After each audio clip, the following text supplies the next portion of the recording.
All right, so what we got today is a direct pipe RPZ. This one is 1 inch. First thing you should check on is always these little test ports right here. They've got little flathead spots. They usually have black plastic caps that go over it. That's for the backflow people to test it. Most of the time, at least one of them comes open. So if you do turn the water on to this and don't check these, you're gonna get water spraying up out of the top of it with some pretty good pressure. So always make sure you get a flathead and close them off. That should be the first thing you check right when you take it out of the box.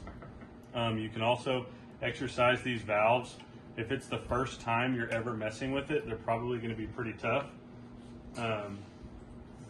So always exercise them a little bit, so when you get water to it, you can turn them on and off easily.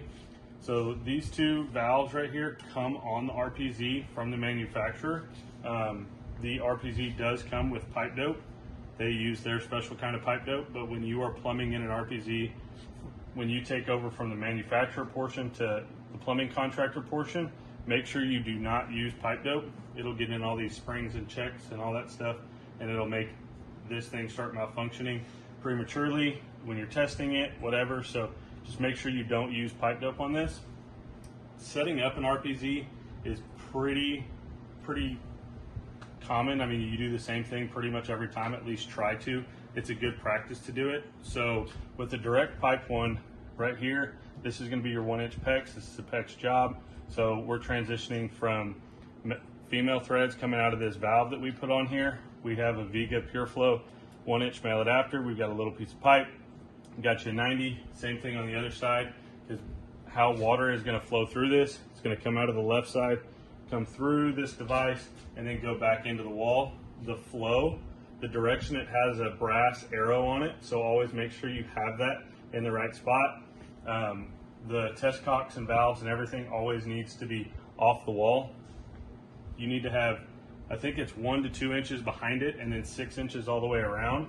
Another thing you need to note when you're installing an RPZ, any backflow inside a finished space, they cannot be any lower than 1 foot and they cannot be any higher than 5 feet. They also need to be readily accessible. So that means you can walk up to it, look at it, test it, turn it on and off without opening any doors, moving any equipment, anything like that.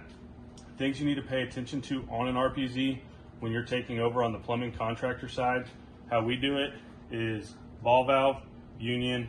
This job particularly calls out a Y strainer. Then you've got the RPZ, then you've got a union and a ball valve on this side. So the reason the ball valves are here is so you can shut the water off on the incoming side, shut the water off on the outgoing side. You can break apart the unions and you can replace this piece if you need to without messing with the piping. So make sure you always have your unions on the inside of the ball valves, because if they're on the outside, that's where you're going to break it apart. The valves are basically doing no good at that point. So always make sure you have your unions inside your ball valves. So there comes a tag that comes on these. A little bit older ones have them. Things you need to pay attention to. There's a little serial number here for it. They should always start with the size and then LF. LF stands for lead free. So make sure you pay attention to that. If you get a backflow from somebody else later down the road, whatever, some of them may not be lead free. So make sure you pay attention to that, because you'll go install it on the job site, whatever, your backflow tester, whether you have an in-house guy or you have to sub it out, they're going to come try and test this, not going to be lead free, and then basically you're going to have to swap it out again. So just make sure you pay attention to that when you're purchasing, whether it's from another plumbing company, whether it's from the supply house, who knows, just make sure you pay attention to it. This here, these come standard on all RPZs. This is your air gap. There's a little air gap that threads onto this, typically with an Allen. We have one right here. This is a 1/2 inch one.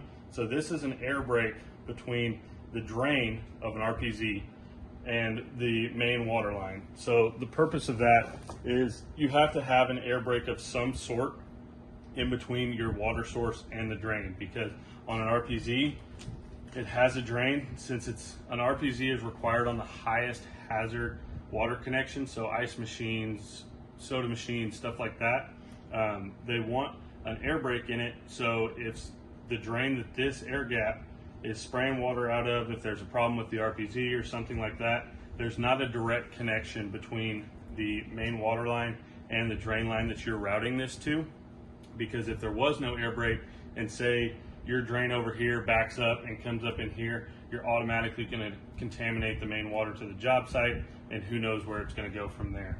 So here's a couple things that you need to pay attention to when you're doing this. I hope this helps y'all out. Please let me know if you have any questions. Thanks.